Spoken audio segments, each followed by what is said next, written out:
Just in time. All right. I'm gonna tell you something, man.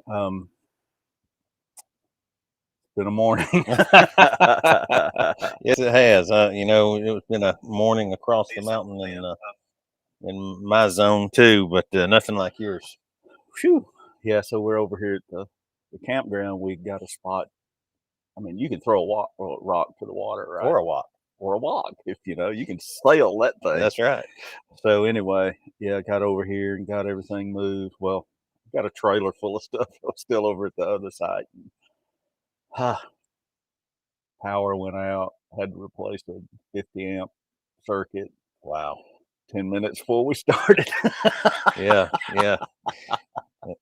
And then I rolled in within that 10-minute period before we started. Yeah. So fortunately, I have everything set up on our laptop, so we can, even if the power goes out, we keep going. I love it.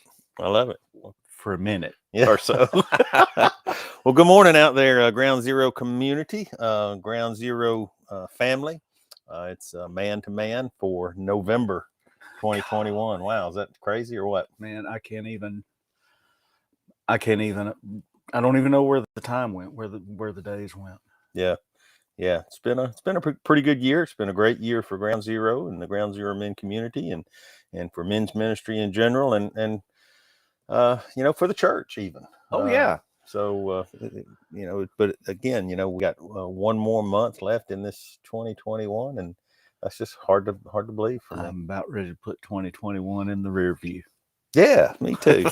Me too. Most of it already is. Most of it already is. You're right. Yeah. So we're happy to have you guys join us. If you're interested, share this out to your pages so that other folks that who may not yet be a part of Ground Zero, if they're interested, they can take part. This is interactive. Absolutely. It wouldn't be too good if it wasn't just me and you. I guess, I got all that beef jerky I guess we could just turn the mic off and eat beef jerky. Or leave it on. Yeah, and just wave at people. Bucky's beef jerky, the best ever. Best on the planet. Yeah, absolutely. Chuck was out that way, or Denise was out that way actually a while back, and I put in my request, and this is the first time I've seen you since. So I sent a message to him the other day to see if I needed to pay child support for my beef jerky or if visitation had been revoked. Well, clearly you didn't get my request for funds. I didn't actually. Pay me now, pay me later. I hear you. Anyhow, so we're happy to be here. We're just thrilled to be here, and happy to have you tuned in and joining us, and hope that something today piques your interest, maybe brings up some questions in your mind and in your heart that you want to either pose to us or either some thoughts on whatever this subject is we're going to talk about. Yeah, we have no idea. I think we have like maybe 3 ideas. Yeah. but I just don't know. Hey, look, and if you're seeing this, give us a shout in the chat there. Let us know you're on, and we just got to make sure this thing's working. I assume it is. Yeah, so. Yeah, I would think that it probably is. It came up on my share. So, kind of one of the things that we had discussed talking about is something maybe related to single men. We don't, we haven't really addressed single men maybe as much as we should have since we've been doing this, and Chuck sent me a really interesting meme a while back, and I saw Brother Bill shared that thought. Brother Bill Mobley shared that on his Facebook page the other day, and you might want to share that with us. Yeah, so I saw this thing the other day, and it said this. It said, when Boaz saw Ruth, she was working, not twerking.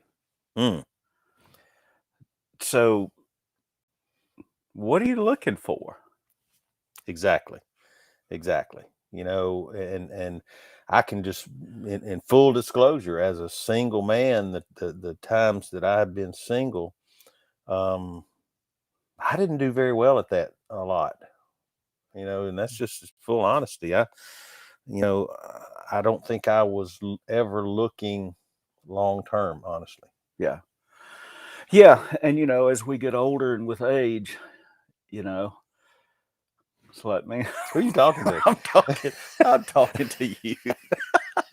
But, yeah, for the single guys, I mean, or maybe the guys that, you know, have unfortunately gone through divorce, and maybe you're looking again. I don't know what your situation is, but I guess the question I'd put to you this morning is, hey, what are you setting your eyes on? Yeah, exactly. And also, what kind of are you setting some sort of standard um, for the person um, that you might become married to? Right. I remember um, when Lisa and I met, not when we met when we were in high school, but when we met 20 years ago. Um, you know, honestly, I had given up and I had resigned myself to the fact that I will not be married again. I've been married 3 times and failed 3 times. And I had just said, this is enough. I'm not good at this. Mm-hmm. I'm no good at this. And so I'm just not going to do it again. And, God had other plans for me. Yeah. Part of the problem was, Chuck, and this may go off in a whole different direction, but part of the problem was I didn't think I deserved very much. Mm. I had a really low opinion of myself, and that led to a lot of choices in previous years that were not good. So I was just like, you know what, I cannot get this right. Everything I do fails, and so I'm just done. And then Lisa came along and helped me see my worth, which was an amazing thing. Yeah. But I'll never forget one thing she told me. She told me that during the time that she was single, before we met, that she had made a list. And she said, these are the things that are the standards. If I am going to marry again, Mm-hmm. these are the things that I will accept. These are the things that I will not accept. Wow, that's good. That's good advice right there. It really, really is. But, so many times I don't think, and again, speaking personally, I didn't put that kind of forethought into it to think, well, what's this going to look like 5 years down the road? Yeah. And that was Wow. just a failure to understand on my part. But again, she's just so wise, and I've said that over and over, but it's so true. And I'm thankful for her wisdom. Yeah. And Randall, in those situations, one thing that I really, I mean, I just put it like this, years ago, I just kind of thought everything was everybody else's fault and I was the victim. And come to find out that I had as much fault as everyone else did. Yeah. I mean, you don't it takes two to make it, takes two to break it. Right. And so um, after my divorce, this is my second marriage. I Yes, I had a list of things, but more than that, I had some things that in myself that I would no longer tolerate. Yeah. Some things in myself that I had to step up a notch because I did, man. I mean, I messed it up, you know, and I don't want to get into that whole story, but in relationships like that, there's culpability everywhere, Yeah. and so so after that happens, I get to decide for myself what I'm going to take forward with me. Mm-hmm. But And what you're going to leave behind. and what I'm going to leave behind. Yeah. But and you make this point about every single week. Uh, it's who you put around you. Mm-hmm. We all have this choice that we make about whether it's a relationship, with another person, whether it's our walk in life, whether it's our job or whatever. We get to choose every day. Mm-hmm. Am I going to do things this way? Am I going to do things this way? And you have God given you the free will to do that. That's right. And so, more than anything else, I had to decide what is it that I won't tolerate in myself anymore.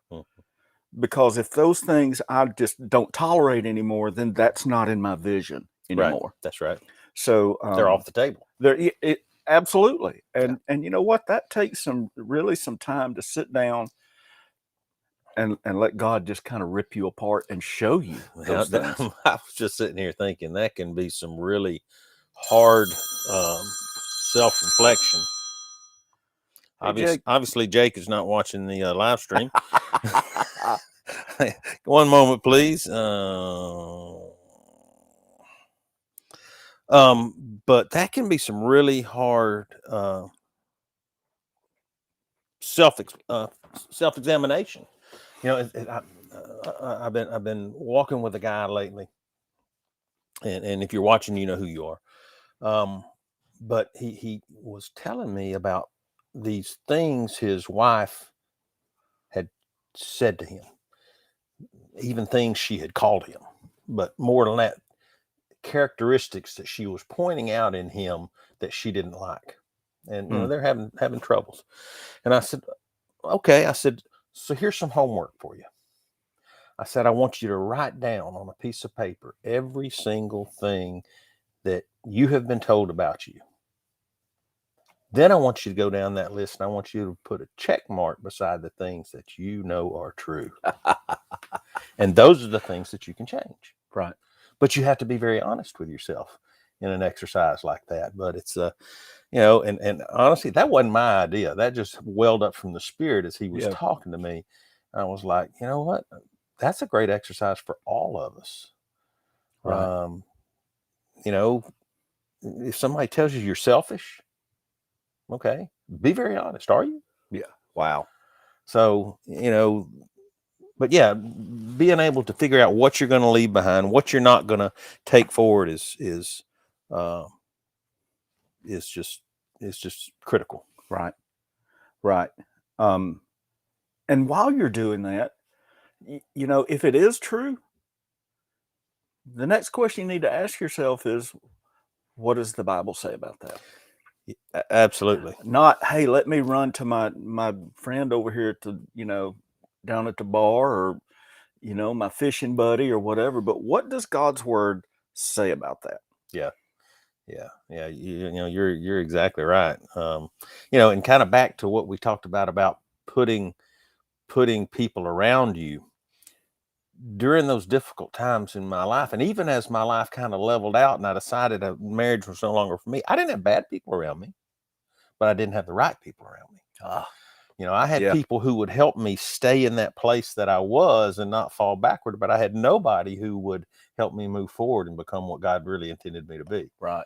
And so just having people around you is one thing, but having the right people around you is what really it matters. Yeah. So once you get all that in place, now my question is, what are you looking for? Yeah. Well, and you know, again, you can look to Scripture for that. Yeah, let's talk about that real quick. You know, we had that we had that discussion a while back. You and I did, and it was a private discussion.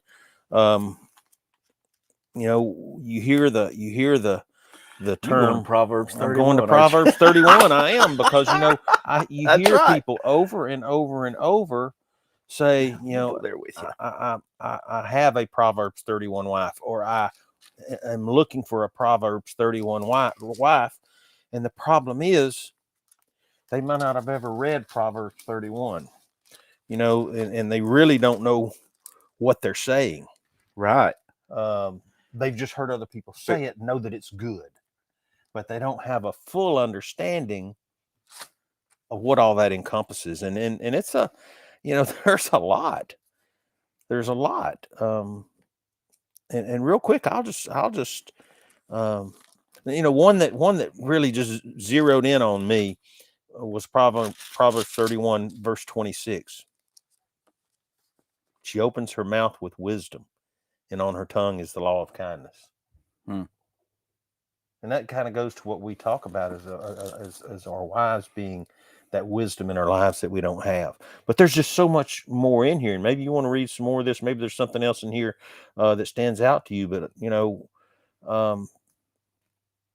who can find a virtuous wife? For her worth is far above rubies. Ooh, no, yeah. So to me, the other side is that is, does she also think that her worth?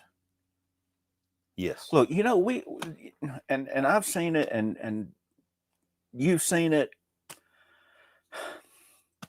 You can't fix somebody. You can't. that's right. You can't say, "Oh, I love this person. This is the one, and once we get married, I'll fix her."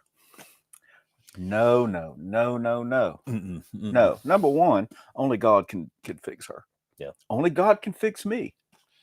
Well, and kind of hand in hand with that relates to yourself.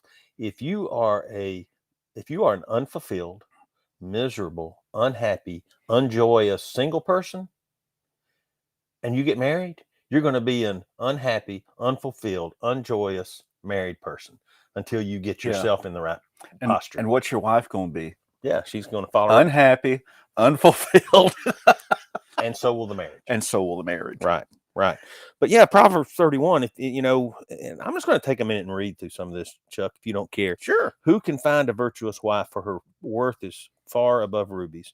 The heart of her husband safely trusts her. Dude. So he will have no lack of gain. She does him good and not evil all the days of her life. She seeks wool and flax and willingly works with her hands. She is like merchant ships. She brings her food from afar. She also rises while it is yet night and provides food for her household and a portion for her maidservants. She considers a field and buys it. From her profits she plants a vineyard. She girds herself with strength and strengthens her arms. She perceives that her merchandise is good and her lamp does not go out by night. She stretches out her hands to the distaff, and her hands hold the spindle. She extends her hand to the poor, yet she reaches out her hands to the needy. She is not afraid of snow for her household, for all her household is clothed with scarlet. She makes tapestry for herself. Her clothing is fine linen and purple. Her husband is known in the gates, and when he sits among the elders of the land, she makes linen garments and sells them, and supplies sashes for the merchants. Strength and honor are her clothing. Strength and honor are her clothing. She shall rejoice in time to come. She opens her mouth with wisdom, and on her tongue is the law of kindness. She watches over the ways of her household and does not eat the bread of idleness. Working, not twerking. Come on. Her children rise up and call her blessed. Her husband also, and he praises her. Many daughters have done well, but you excel them all. Charm is deceitful and beauty is passing. But a woman who fears the Lord, she shall be praised. Give her the fruit of her hands, and let her own works praise her in the gates. Dude. So if you read this is the description. Yeah. Now, it says that she girds herself with strength and strengthens her arms. A lot of people think that this, when you get married, and a lot of times in Christian marriages, we always hear this. Wives, submit to your husbands. Mm-hmm. Which a lot of times can equate wrongly into, you need to be weak. You need to do what I say. You need to be under the thumb. And that's just not what it means. And so when somebody says, I want a Proverbs 31 wife, what you're asking for is a strong, self-fulfilled, knows who her identity is. Yes. Is smart in the ways of business and dealings, who is wise, who is all of these things, and everything in here comes down to one word for me. It's strength. Yes. a strong woman, but a lot of times we don't want that strong woman. You're not going to tell me what to do. I know what's good and what's not. This does not describe a servant who can be controlled. Whew. Or a servant to be controlled. No. By any means. So I notice we've got a question there, Chuck, and I can't really see it real well, and I can't tell who that is because on this it just says Facebook user. It says, is Proverbs 31 a good place to something? Let's see if I can get to it. Anyway, go with that thought now. But yeah, we may approach it as looking at, I want someone to serve me. Okay. And that's fine. But you also need to be looking for someone you can serve. Right. Because it's mutual submission is what it's all about, Chuck. It's not about just, and if you read Ephesians chapter 5, it spells that out. If you read 1 Corinthians chapter 7, it spells that out, that it's mutual submission. It is not one controlling the other. Right. Actually, in 1 Corinthians chapter 7, and this is basically talking about sex and about intimacy. It says, let the husband render to his wife the affection due her, and likewise also the wife to her husband. Verse 4, the wife does not have authority over her own body. And boy, some guys just want to stop right there. And they don't see the comma. And where it says, but the husband does. And likewise, the husband does not have authority over his own body, but the wife does. Mutual submission, yeah. Mutual respect, mutual surrender to the marriage. And unfortunately, there are men, and sometimes may not even be intentional, but they don't consider that that's what makes a marriage full. Yeah, is that mutual surrender. There's not very many things. If you're watching, this is going to be a crazy analogy, but if you're watching an MMA fight and one guy is just pounding the other and the other guy doesn't have a chance, that's not a good fight to watch. No. Told you it was a crazy analogy. Probably not one of the better analogies you've used, but I got you. If I'm watching a NASCAR race and one driver is just lapping the whole field and the other guys don't have a chance, you know what? I'm going to turn that sucker off. Yeah. Because it's not worth watching. And by the same token, a marriage that is not equal, that is not shared, that's not mutually beneficial and mutually satisfying is not a marriage worth watching. Right. No, you're absolutely right. And I am really trying hard to get to this, but I'm just not able to. So unfortunately, this is not the laptop I usually use. But you're right. I mean, well, let's see if I can see it while you're saying what you're going to say. We go back to that whole thing of what, writing down that list like Lisa did. Denise did the same thing. She still has it in her Bible. This is what I'm looking for. Pastor Warren Beamer, my pastor back in Texas, he did the same thing. It was like, these are the things that I'm looking for, and they are non-negotiable. And that was exactly the take Lisa took on it. I'll accept this, and I won't accept this, and there is nothing non-negotiable as well. Yeah. So that was actually Randy Owen. Well, hey, Randy. Is Proverbs 31 a good place to make a list from? Would it be impossible to truly find? Isn't it God that would know this list and not for me to determine? Well, absolutely, it's a good place to start. Yeah, and a place to make a list from. Is it impossible to find? No, I don't think so. Right. It depends on if you rightly define these things. Yeah. Because you can jump straight to like a legalistic side of this, where there's no room for grace. Mm-hmm. There's no room for anyone really to be what God has made them. And if you get to that place where you don't have that, then I don't think you will. I think you will. I don't know how to say this. I think you will destroy it yourself. You will destroy what you're looking for yourself. Yeah, yeah. But it's a good place.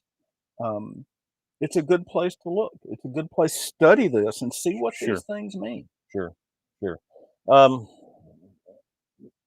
I would say that um, what is not on that list may be just as important as what is on that list. Uh, you know, like I shared with Lisa, what you will not accept is just as equal as what you will accept.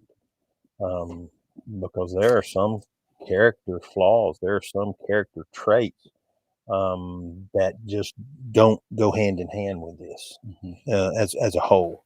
And so, you really have to pray about it. You really have to listen to God's voice. You really have to get to know somebody um, to know if this is who they are, to know if this is who is really in there, deep down in there. Mm-hmm. Um, so, Randy, yeah, I think that's a great place to make a list from.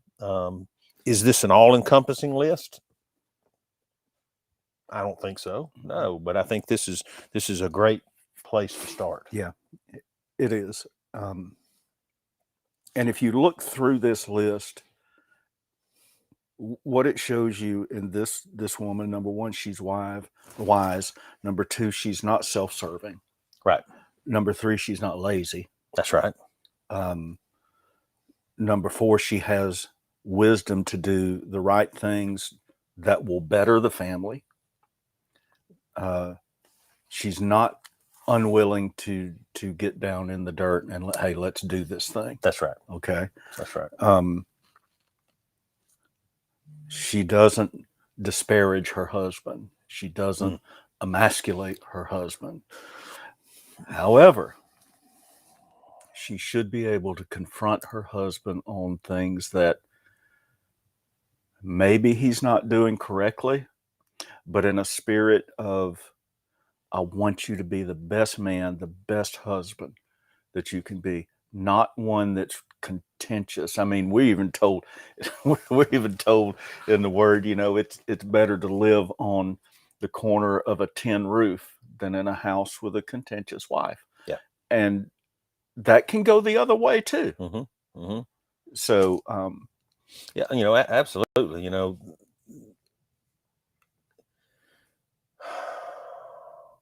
If Lisa had not had the heart to speak some things into my life that really needed to be spoken, I would still be one wheel in the ditch probably. Yeah. But she did. She not only had the courage to do that, but she did it in a spirit where I understood it was for me and not against me. Yeah.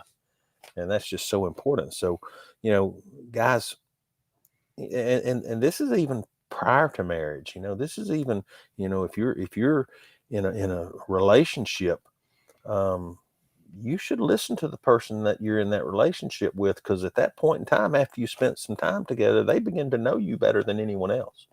right. And they see things from a perspective that you can't see them. And so, you have to be willing to hear the things that maybe you don't want to hear. Yeah.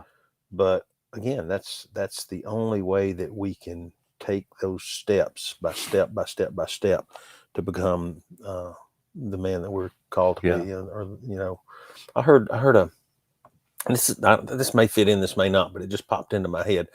I heard a guy say Thursday night. He said, and he was speaking to men. He said, let me think, because this is a little confusing. Be the one who is what the one you're looking for is. Wow. Does that make sense? It makes perfect sense. Be the one who is what the one you're looking for is. So you have to know what you're looking for. If you're looking for this virtuous woman, you know what? She's probably not going to be looking for a bum in the street. She's going to be looking for an honorable man. She's going to be looking for an honorable man, a godly man. And so, hang on. Oh man, see, so we go back to the book of Ruth. Boaz was what? He was a redeemer. That's right.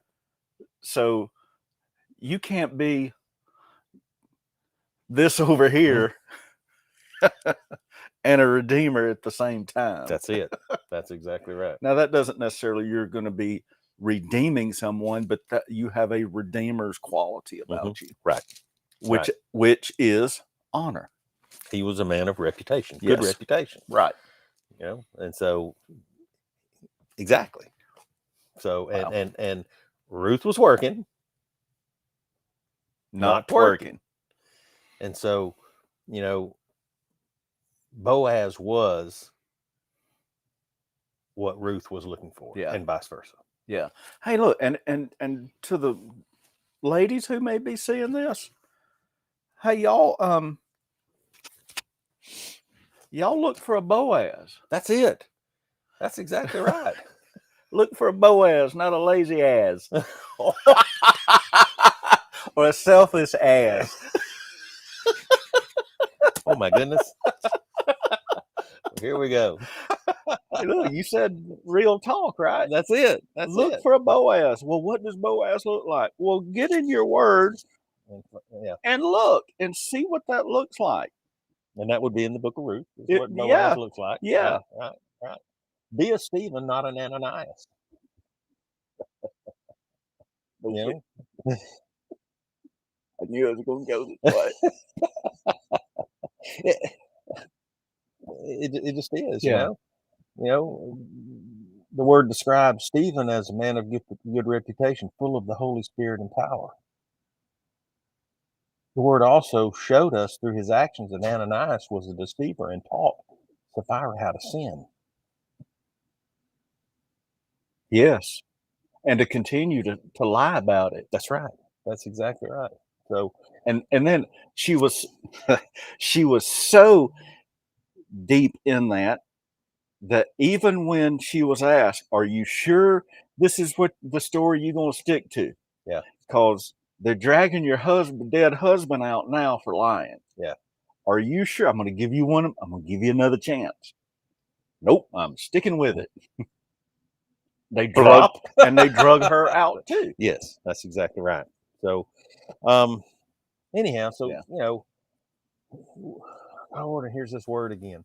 You know, as a single man, had I been more intentional in knowing what I was looking for in a mate, in a spouse, in a wife, you know, it would have been different.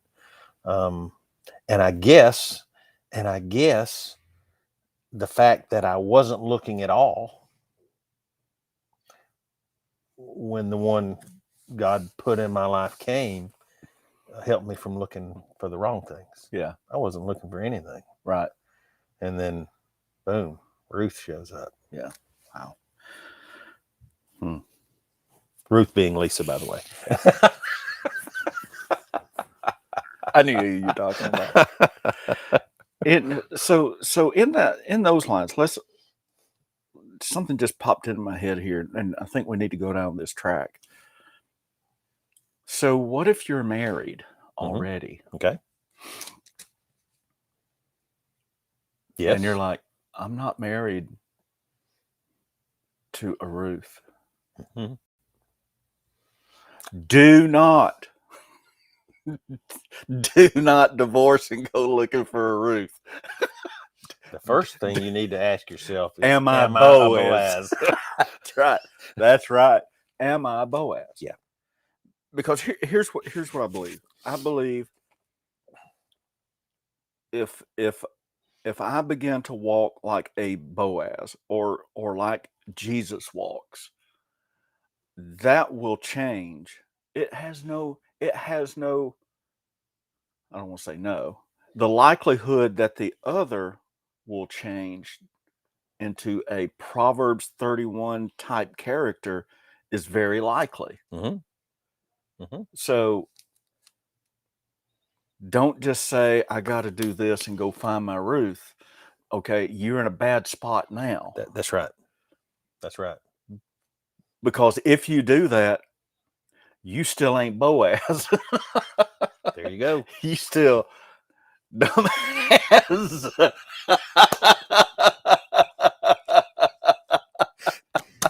And the hits just keep on coming. I'll Look, tell you what. you know what?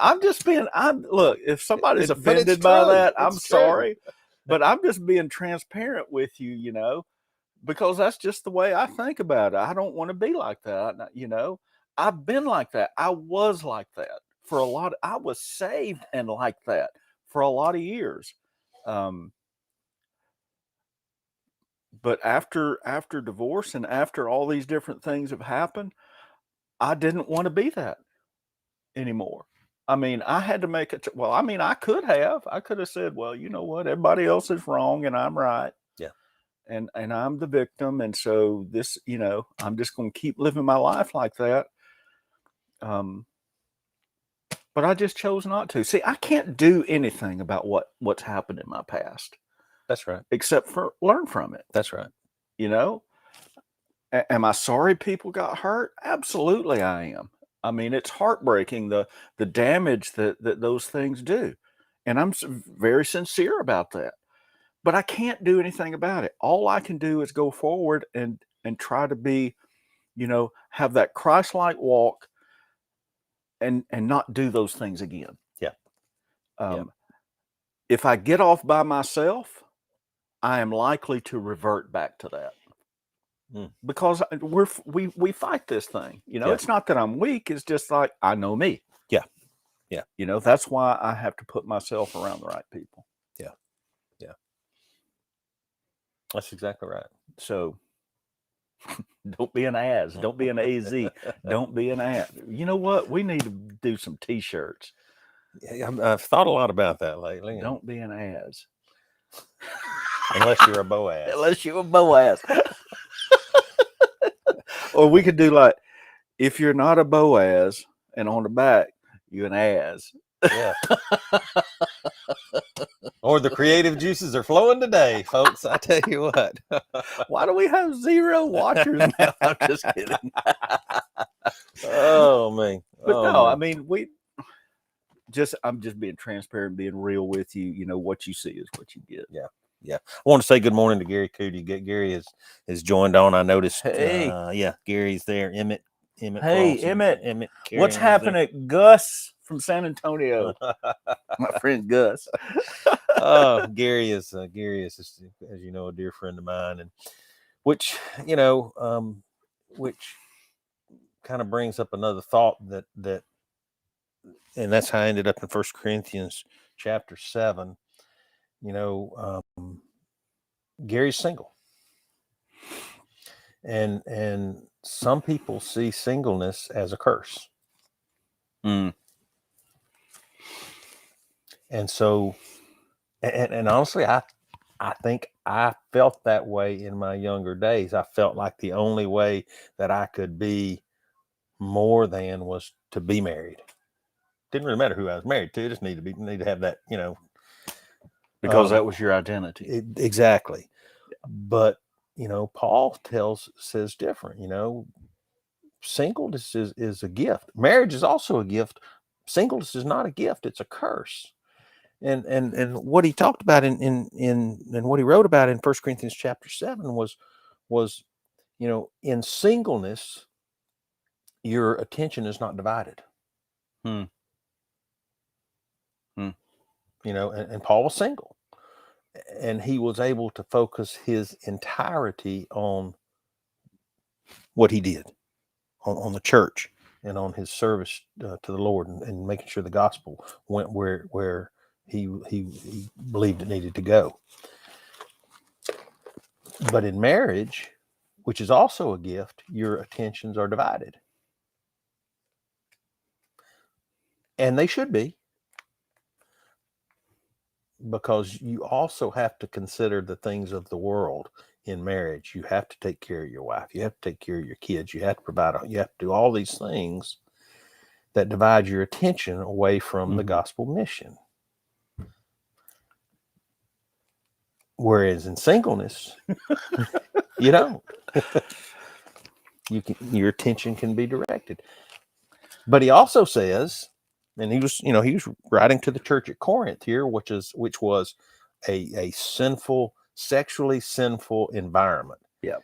And basically what he was saying is, if you can't control yourself, just get married rather than fornicate and live in sin. Right. If you can't control yourself. That's basically what he was saying. That may sound harsh and rough, but that's what it says.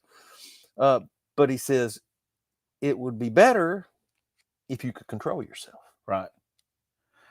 But I'm going to give you an option. Yeah, that's right. That's right. That's right. So, I just thought so much of this applied. You know I want to jump in, right? Go. All right. So look, I learned this when Denise and I first started doing some marriage counseling back in Texas. And the first question we asked Pastor Warren was like, "Are you sure? You know what right?" And he's like, "Yeah, I know.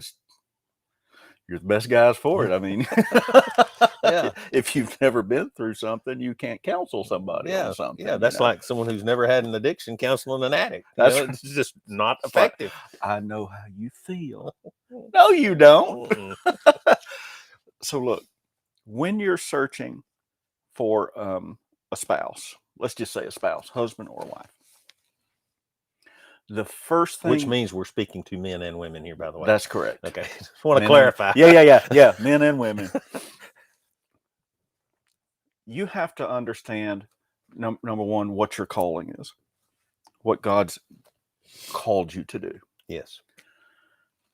The first question you should ask yourself and your maybe new spouse, is your calling the same as mine? Is the heart of your calling the same as the heart of my calling? And if it's not, there will be issues from then on in. Yeah. As far as your walk and things go. I learned that. I'm just going to tell you, Pastor Warren taught me that. What do your callings look like? Because you can't get married and then, maybe your calling is prison ministry, and another one's calling is to be a pastor of a church or something of that nature, something that just doesn't always line up. There's always going to be a rub there. Always. And so, yeah. So Randy said something here, and I don't want, and he is dead on. He says, right, Paul was focused on Jesus and not divided. That's what I can do as single. God will change that when it's time. Randy, you were so dead on. Because not all the gifts that we receive are forever gifts in our walk on this earth. Sometimes they are for a season. And Randy, your gift of singleness may be for a season to do what you're called to do in your singleness until God decides to gift you with marriage and give you a different mission. Yeah. Oh, that's good. Yeah. Yeah. So that gift of singleness is a time where God may be preparing something in you. Hang on. And he may be preparing something in the other person. That's correct. Correct. That's good. But yeah. So my message here, and what I want, if there's single guys out there, and we know at least a couple that are tuned in, singleness is not a curse. It is absolutely not a curse. It keeps you focused. It lets you remain focused until such time as God decides to change that, just as you said, Randy. And then you'll get new focus. Yeah. You'll get new focus. That's good. Yeah. There you go. I don't have anything to follow that up with. I mean, where do you go from there? Yeah, I know. But here's the deal. Here's where you go. If you receive that gift of marriage, don't lose all focus, and don't only focus on the marriage. You still have a gospel mission, even in your marriage. And hopefully you have found that Proverbs 31 wife who will join you in that mission and support you in that mission. And whatever gift God has taken her from in her singleness into her marriage, you're able to support her, to surrender to her, to help her continue whatever mission that she's been given as the gift in her marriage. So you're saying there's balance. That's a good way to say it. Balance. Balance. Yes, absolutely. There has to be balance. Perfect example was last month's Ground Zero Men's Breakfast. Yeah. As some of you guys know, we didn't have one because as I look back at my weekends, my 6 previous weekends prior to that, that weekend that the breakfast was supposed to fall on, I had lost balance and then I had lost it in the side of ministry versus marriage. And my marriage, and this hurts to say, was neglected somewhat. And that hurts me to say, because that's the last thing I ever want to do in my life is neglect my marriage, because it's important to me. But I got that word, and I told you, and you were like, yeah, same here. So, there absolutely has to be balance, and that's, that's wisdom in anything we do. We can't let our work, outbalance or be the heavy hand in our marriage and neglect our marriage because of work. We can't let our children be the most important thing, because they're not. They're not. You have to be able to balance on those things. And then as you add things, now just speaking for myself, I've got my relationship with Christ. I've got my marriage. I've got children. I've got grandchildren. I've got prison ministry. I got a job too. So I've got like a half a dozen plates I'm spinning, or balls in the air. And you have to be, if you're a juggler, you have to be very intentional in what you're doing. Yeah. And not keep your hand on any one ball too long before you grab the next, or you're going to start dropping things. Yeah. And it's as hard as juggling sometimes. And I can't juggle. Right. Me, I'd break stuff. It's like, here, juggle these chainsaws. I'm like, you don't want me to do that. You seen the guy on the stick with the plate spinning? Yeah. I would need paper plates. Chinese or something that wouldn't break. Something that wouldn't break. But you're right. I mean, you're right. And, Denise and I do the same thing. I mean, sometimes it's, we've got work. I've got marriage. I've got kids. I've got grandkids. We've got ministry stuff, at the church together. I've got men's stuff that I'm doing with you, which, by the way, Denise is just ecstatic that we get to do this together. And Lisa is as well. Yeah. And so, again, it's like, I'll use a different analogy. It's like holding basketballs underwater. Yeah. Yeah. So if you lose one, if you get, and all of those things can get exhausting if you don't understand and know how to balance those things. And so, y'all might say I'm not saved or something, but you know what? Sometimes we don't go to church on Sunday because we need some time for us. Now we'll watch it or whatever, or, something of that nature. That doesn't make you unsaved, by the way. You sure? Hope you feel better. Okay, I do. Good. I do. But sometimes you have to weigh those things out. You absolutely do. Because I want to remain a Boaz for my wife. Bottom line. And you and I both have seen some people who have seen someone who has gotten so deep into ministry and they're doing good things, and then their marriage falls apart because it's been neglected. This is going to sound weird. I've seen ministry destroy marriages. Absolutely. Absolutely. You know, I think one of the hardest vocations on the face of the earth is being a pastor. The most demanding, the most difficult, maybe even the most time-consuming callings on the earth is being a pastor to a church or to a group. And so many people, Chuck, and I know you do, but so many people don't understand that.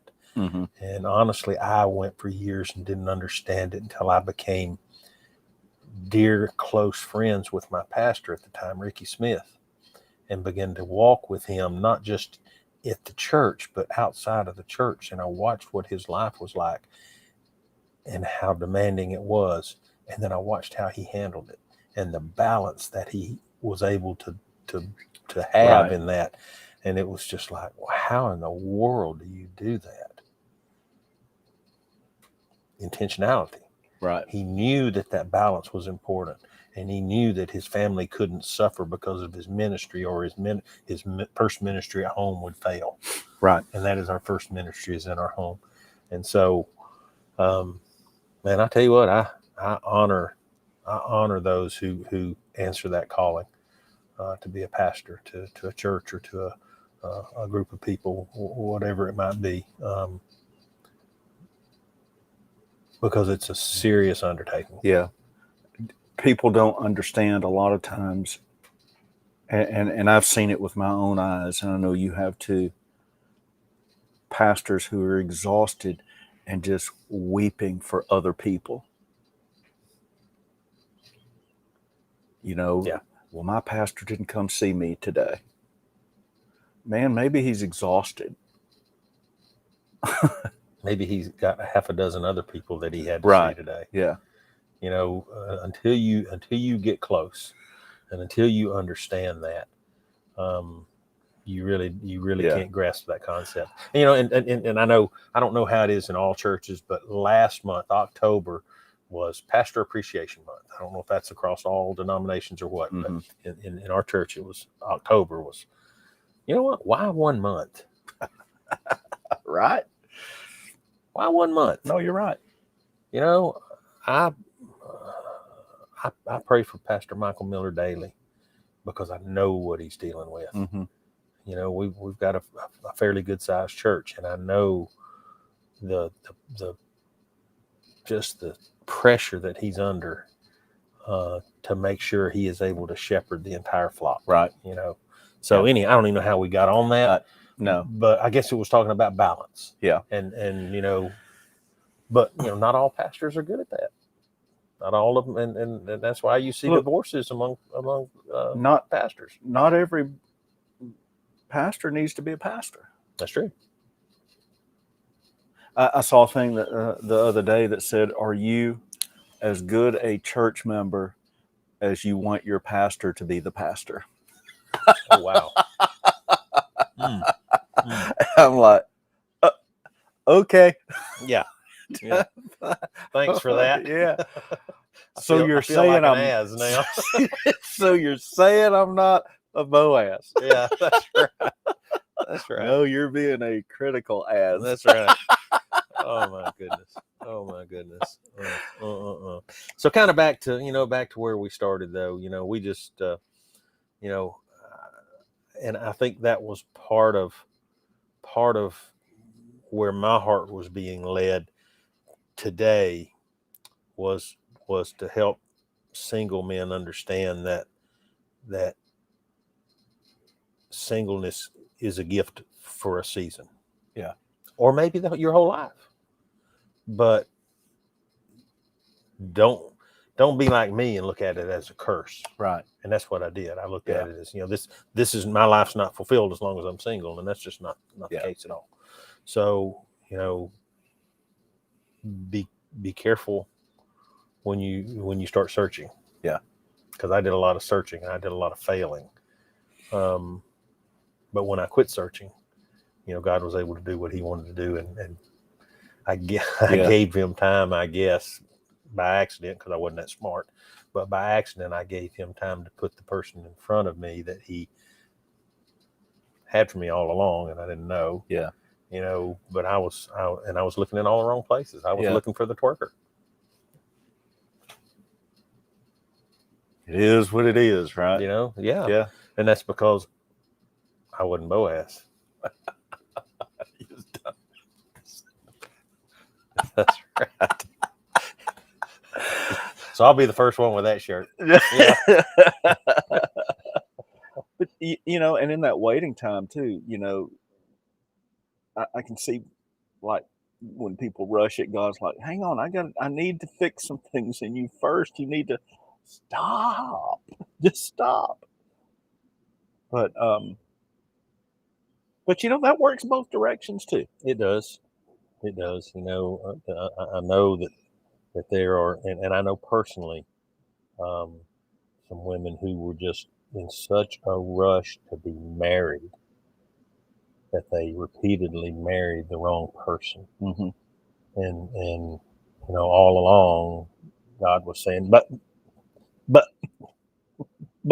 and then finally it's like, all right, go on with your bad self. That's it. That is exactly right. Randy says, I'm just trying to keep my eyes open for the woman he puts in my life. Amen. But here's what I want to tell you, Randy. Here's what I want to tell you, Gary. And here's what I want to tell you, single men. If your head is down, you will not see the one he's putting in front of you. Wow. If you're looking at your singleness as a curse or something bad, and you're walking around with your head down, that one that he wants to put in front of you could walk right by and you will never see him. Yeah. Wow. That's good, man. It came from Randy. It didn't come from me. Amen, Randy. That's right. You're right. You dead on, man. Oh, but Chuck, a lot of these things that we talk about, and the things, some of the things that we share with these guys come from my mistakes and your mistakes. Mm-hmm. I can write a book on how not to do things. Oh, so can I. I could write a single paragraph on how to do things. Probably I could write a novel on what not to do in my life. But God is changing that too, and He's absolutely revealing things to me, and I know He's revealing things to you. Yeah. In what is right and what is His desire, and again, all that comes from Scripture. Yeah. It's already written down. We don't have to write it. We just have to copy it down and it say the same thing. Right. For those who have ever watched the Andy Griffith Show, you remember when that would be me. You remember when Aunt Bee bought all that meat and put it in that bad freezer? What did Andy keep telling her? Call the man. Just call the man. That's right. And that's what we need to do. We need to just call the man. Call on the man. That's exactly right. That might need to be a T-shirt too. It could be. It could be. We're going to have a whole line of T-shirts. Some will probably be more popular than others. Oh man. Well, dang, it's that is an hour that has flown by. I know, man. That's crazy. Yeah. And again, I don't know who all's out there, but I pray that something today has opened the eyes of someone. I hope that someone understands today that the answers don't lie in our own hearts; they lie in the Word. Yeah. And if we're lacking wisdom in anything, if you're lacking wisdom about marriage, if you're lacking wisdom about a future relationship, if you're lacking wisdom in how to walk out your singleness or your marriage, James writes in James 1:5, I believe it is. If anyone lacks wisdom, let him ask God, who gives liberally to all those who need it. And so the wisdom is there. It's just usually not our own. Right. Our heart. I cringe when I hear people say, "I'm just following my heart." Word says the heart is deceitful above all things. Yeah. All things. Yeah. Like, don't do that. Yeah. But man, this was good. It was good, and kind of went around to some different countries, but that's all right. It's a journey. It is. Sometimes, it's like I don't know if you've ever seen The King of Queens, if you ever watched that show, but when I guess it was Doug was trying to take Arthur somewhere, and the place he was going was like here to here, and the little map they were showing, it was like, and they went all over New York trying to get to this one place. And, hopefully we landed the thing where it needs to be landed. And that is singleness is not a curse. Singleness is a gift, just like marriage is a gift. And be patient in God to take you from gift to gift. Right. And train your vision. Know what you're looking for. Know what you're looking for. That's if you don't know what you're looking for, stop looking. And the word will tell you what to look for. Yeah. And and bump it up against that standard. Yep. Yeah. Make a list. Absolutely make a list. I mean, Lisa made a list, and look how it turned out for her. See, that's why I pray for her every single day. I appreciate that too, and I do too, because I know me. Oh my goodness! Yeah, like we like ripping garments and sackcloth and ashes and everything every day for her. Yeah. I appreciate that. She needs those prayers, living under the same roof with me. Yeah, pray for Denise, y'all. Oh, I do. I'm just saying, because I know you. Oh man. Well, it's been a wonderful, wonderful hour, and gosh, I always love doing this, and of course, I always like the in person better than the Zoom. I don't know why, but I guess I just do. Today it's because of jerky, but of course it is. Now, Bucky's jerky. Now, if it was some other kind like Jack Link's or something, I don't think you'd have come over here. No, I would not have driven through the fog, and the fog is crazy. It is crazy. I would have not have risked life and limb to drive through the fog. But for jerky from Bucky's, that's right. I shall risk my life.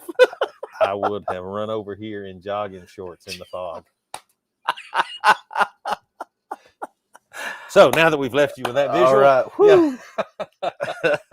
We're going to jump off of here. November 20th, Chuck. November 20th will be our next Ground Zero men's breakfast at the Huddle House at 9:30 in Fort Payne in the meeting room. I'm looking forward to it. I guess I've kind of adopted this as kind of my catchphrase. Dads, if you're a dad and you've got a son, bring your son with you to the breakfast. Yeah. If you're a son and you've got a dad, bring your dad. Yes. We've had 6-year-old kids in there who were brought by their dad, who brought his dad. We had a grandfather, 3 generations, and it was just so good. So just come on out and join us. Watch the Ground Zero page. If you're not already following the Ground Zero page, jump on there, like our page. Also, if you're a man, now that Ground Zero page is for men, women, just whoever want to follow that page. The Ground Zero men's community page, that is a confidential and private man's page only. And that is for us to come together as men to sharpen one another, to lift one another up, to answer each other's questions in complete confidentiality. Not that we're trying to hide anything from our wives, but sometimes it's just difficult to open up. Yeah. When you don't know who might hear it, who might see it, who might gossip about it, where it might end up. And Right. so the Ground Zero Men's community page is confidential. You can't share anything from there. Nope. Nothing goes outside that community. You only get in by invitation or by approval of the admins, which are us two. So we'd invite you to join that page. There's some really great discussions that go on that page. There are, and you know, it's pretty. We do I don't want to say moderate, but we do kind of watch to see activity on there, and we've had some people, unfortunately, who have screenshotted some things and put it out public, and they were immediately banned from that. You know, not trying to squelch anybody, but it's a confidential thing for men to talk. And if someone is on there and they've got a situation they're walking through that man, you know, it's just not for public thing, and somebody screenshots that thing and sends it to somebody, that's just we just don't allow that.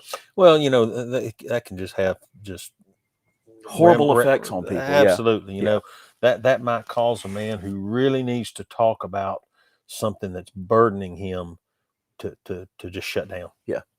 And then he thinks, well, I had this place and now I have nowhere. Yeah. And that can lead to despair and just all kinds of things. And that is not, that's not what we're trying to do. So anyhow, Ground Zero Men's Breakfast, the 20th of November, 9:30 at the Huddle House. I want to plug again the I Am For Men's movement. That will be actually it's going to be in Huntsville at the Rock, I believe. It's going to be at the Rock. Pastor I.V. Marsh and his team are going to put together this amazing time together for men, and I refuse to call it a men's conference because that's not what it is. Right. It is much stronger, much more powerful than a conference. And so I am for IAM, the number 4.tv. You can go on, you can learn more about it. You can register. I think it's $30 or $35. It's the first weekend in March of 2022. Yep. Men, I'm telling you, if I could and I love gridiron. I love Iron Sharpens Iron. I love all those other men's things. I love Ground Zero Men, but I love Ground Zero Men too. What Pastor I.V. Marsh and his team are doing through IM4 is like a cut above. It really is. And that's not to take anything away from any of these other things, but it's just and maybe I'm just speaking from my own experience. It's completely in your face. It is completely in your face. So put on your big boy pants. Yep.